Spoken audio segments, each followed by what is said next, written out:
kita semua. Kembali lagi dalam renungan harian kita. Mari Bapak Ibu kita memuji Tuhan. Kita katakan, aku mengasihi Engkau Yesus. Aku mengasihi Engkau Yesus dengan segenap hatiku. Aku mengasihi Engkau Yesus dengan segenap jiwaku. Ku renungkan firman-Mu siang dan malam, ku pegang perintah-Mu dan ku lakukan. Engkau tahu ya Tuhan, tujuan hidupku hanyalah untuk menyenangkan hati-Mu. Amin. Mari Bapak Ibu kita membuka Alkitab kita dari kitab 2 Tawarik pasal 3 ayat pertama sampai dengan yang ke-17. Demikianlah firman Tuhan dengan perikop Salomo mendirikan bait suci. Salomo mulai mendirikan rumah Tuhan di Yerusalem di Gunung Moria, di mana Tuhan menempatkan diri kepada Daud ayahnya di tempat yang ditetapkan Daud, yakni di tempat pengirikan Ornan orang Yebus itu. Ia mulai mendirikan rumah itu dalam bulan yang kedua pada tahun keempat pemerintahannya. Inilah ukuran dasar yang dipakai Salomo untuk mendirikan rumah Allah. Panjangnya 60 hasta menurut ukuran hasta yang lama dan lebarnya 20 hasta. Balai di sebelah depan ruang besar rumah itu panjangnya 20 hasta menurut lebar rumah itu dan tingginya 120 hasta. Balai itu dilapisinya dari dalam dengan emas murni. Ruang besar dipapaninya dengan kayu sanobar. Kayu itu disaputnya dengan emas tua, kemudian dipasangnya pohon korma dan untayan rantai di atasnya. Ruang itu dilapisinya juga dengan batu permata yang mahal-mahal sebagai perhiasan, sedang emasnya emas parwain. Demikianlah ruang itu, balok-baloknya, ambang-ambangnya, dinding-dindingnya dan pintu-pintunya disaputnya dengan emas, dan pada dinding-dindingnya diukirkannya keruk. Kemudian ia membuat ruang maha kudus, panjangnya 20 hasta menurut lebar rumah itu dan lebarnya 20 hasta juga. Lalu ia menyaputnya dengan emas tua seberat 600 talenta. Berat paku-paku 50 sikal emas. Juga kamar-kamar atas disaputnya dengan emas. Ia membuat 2 kerub berupa pahatan di ruang maha kudus dan melapisinya dengan emas. Sayap kerub-kerub itu seluruhnya 20 hasta panjangnya. Sayap yang sebelah kerub yang 15 hasta panjangnya dan menyentuh dinding ruang. Sedang sayap yang sebelah lagi juga 5 hasta panjangnya dan menyentuh sayap kerub yang lain. Begitu pula sayap kerub yang lain itu 5 hasta panjangnya dan menyentuh dinding ruang. Sedang sayapnya yang sebelah lagi juga 5 hasta panjangnya dan bersentuhan dengan sayap kerub yang pertama. Jadi sayap kedua kerub itu membentang sepanjang 20 hasta, sedang kedua kerub itu berdiri di atas kakinya dan menghadap ruang besar. Kemudian ia membuat tabirnya dari kain ungu tua, kain ungu muda, kain kirmizi dan lenan halus, dan menggambarkan kerubim padanya. Di depan rumah itu dibuatnya 2 tiang yang tingginya 35 hasta dengan ganja di kepalanya, masing-masing setinggi 5 hasta. Lalu dibuatnya untayan rantai yang dipasangnya sebagai kalung di atas kepala tiang-tiang itu, dan dibuatnya 100 buah delima yang dipasangnya pada untayan rantai itu. Tiang-tiang itu didirikannya di depan bait suci, yang satu di sebelah kanan dan yang lain di sebelah kiri. Tiang kanan dinamainya Yakin dan tiang kiri Boas. Amin. Bapak Ibu saudara terkasih dalam nama Tuhan Yesus Kristus, kita kembali merenungkan firman Tuhan dan saya berikan tema bagi kita pada hari ini, yaitu menikmati hadirat Tuhan. Sekali lagi, menikmati hadirat Tuhan. Bapak Ibu saudara terkasih, kita melihat bagaimana Raja Salomo boleh mendirikan bait suci Allah, dan kita memperhatikan begitu mewahnya rumah Allah atau bait suci Allah yang boleh didirikan oleh Raja Salomo. Kita melihat begitu banyak emas yang dipergunakan, dan begitu mendetailnya Raja Salomo boleh mendirikan bait suci Allah. Dan sangat luar biasa jika kita memperhatikan bait suci yang didirikan itu begitu megah dan begitu luar biasa, dan memiliki tempat-tempat sesuai dengan yang telah ditentukan oleh Allah. Bapak Ibu saudara terkasih, kita melihat betapa megah bait suci yang didirikan oleh Raja Salomo.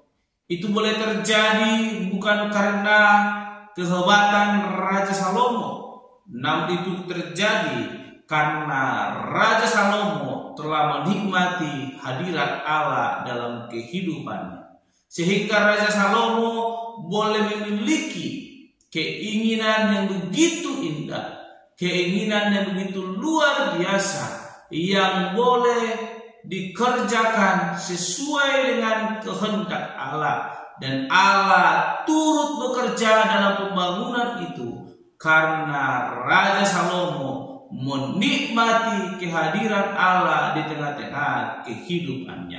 Bukti nyata jikalau Salomo menikmati hadirat Allah, kita kembali bagaimana Salomo berdoa meminta kepada Allah, bukan harta kekayaan, bukan jabatan, bukan kekuasaan, namun dia meminta hikmat kepada Allah.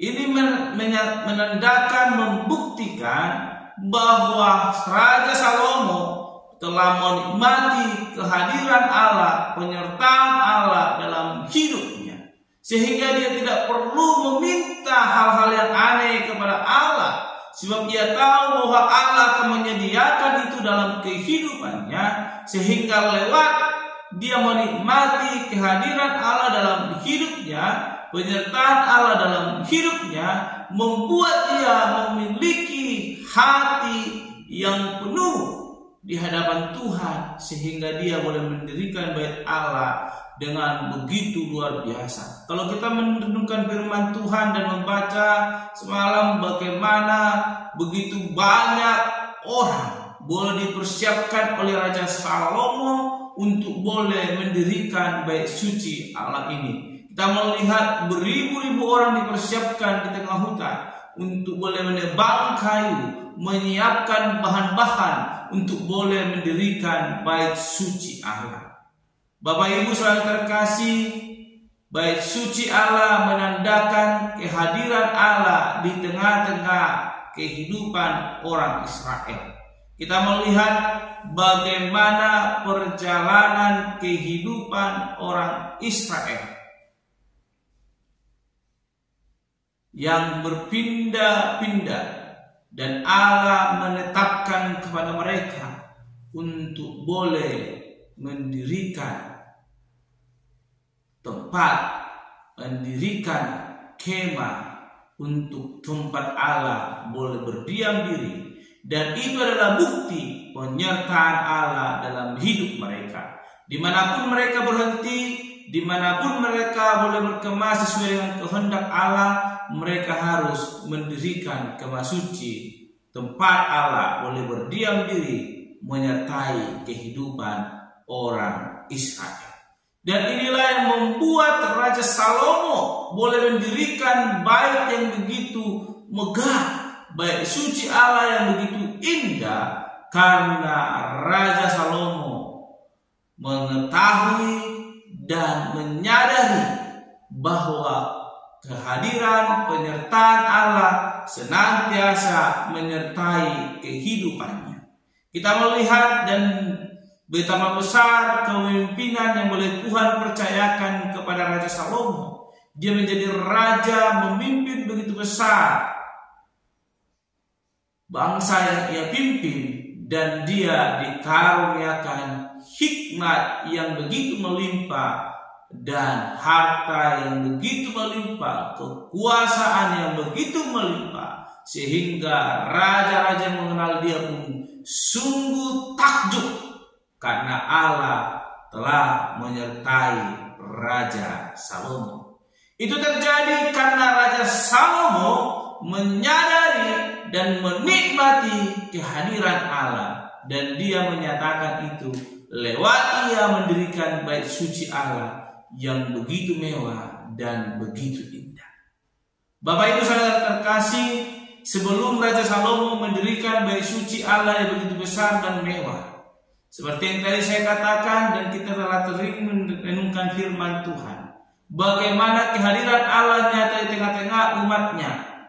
Bukan karena begitu mewahnya bait itu, namun bagaimana orang Israel menyadari kehadiran Allah, menikmati kehadiran Allah, sehingga mereka boleh diberkati dan kehidupan mereka berlangsung sesuai dengan kehendak Allah. Oleh karena itu Bapak Ibu saudara terkasih, kembali kepada zaman kehidupan kita saat ini, tidak ada artinya gereja tempat kita beribadah begitu indah, begitu mewah, jikalau kita tidak menikmati kehadiran bahkan penyertaan Allah dalam hidup kita. Orang-orang yang menikmati kehadiran Allah, menikmati penyertaan Allah, akan memandang Allah bukan memandang tempat kita boleh beribadah sehingga boleh membuat kita boleh nyaman. Namun kenyamanan itu terjadi ketika kita boleh menikmati kehadiran Allah, dan itu akan boleh menggugah hati kita untuk lebih sungguh memberi diri kita kepada Tuhan. Sekalipun mungkin tempat ibadah kita saat ini masih menyewa ruko dan belum begitu indah dan belum begitu stabil untuk boleh tempat kita memuliakan Tuhan Allah. Namun yang Tuhan lihat bukanlah itu, namun bagaimana kita menikmati kehadiran Allah dalam hidup kita. Itu yang akan boleh menuntun kita, sehingga boleh menggugah hati dan jiwa kita untuk boleh lebih sungguh lagi mengenal Tuhan dan memberi diri kita boleh memuliakan Allah. Dan Allah akan memampukan kita seperti Raja Salomo, boleh mengizinkan Raja Salomo mendirikan bait suci Allah yang begitu besar dan begitu megah. Kita melihat apakah Raja Daud tidak mampu mendirikan itu, namun Allah tidak berkenan, sebab tangan Daud telah mengalami kekotoran, dan orang yang Tuhan izinkan adalah orang yang menikmati kehadiran Allah yang penuh dengan kekudusan. Oleh karena itu Bapak Ibu saudara terkasih, apa yang kita rindukan sekarang di tengah-tengah gereja kita untuk boleh membeli tempat ini menjadi tempat kita boleh memuliakan Tuhan Allah.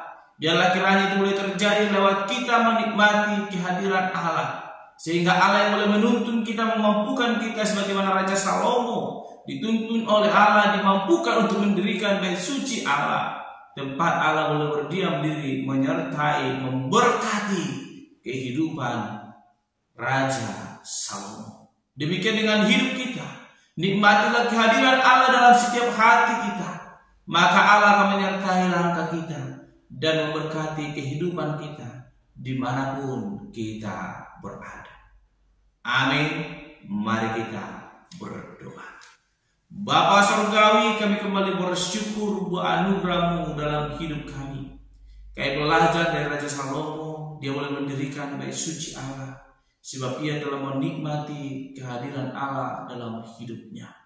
Bapa yang baik, ajar kami untuk mempersiapkan hati kami, sehingga Allah boleh hadir dalam setiap kehidupan kami, menyertai kami, memampukan kami, sebagaimana Allah menyertai Raja Salomo, memberikan dia hikmah sehingga dimampukan untuk mendirikan bait suci Allah, untuk tempat Allah boleh berdiam diri menyertai kehidupannya. Demikian dengan hidup kami Tuhan, kami persiapkan hati kami tempat Allah boleh berdiam diri menyertai kami, menuntun setiap langkah hidup kami, sehingga hidup kami boleh berkenan di hadapan Tuhan, dan nama Tuhan boleh dipermuliakan. Terpuji Engkau Bapa, termulia nama-Mu. Di dalam nama Tuhan Yesus Kristus kami berdoa dan menuntut renungan kami. Haleluya. Amin. Shalom Bapak Ibu. Tuhan Yesus memberkati.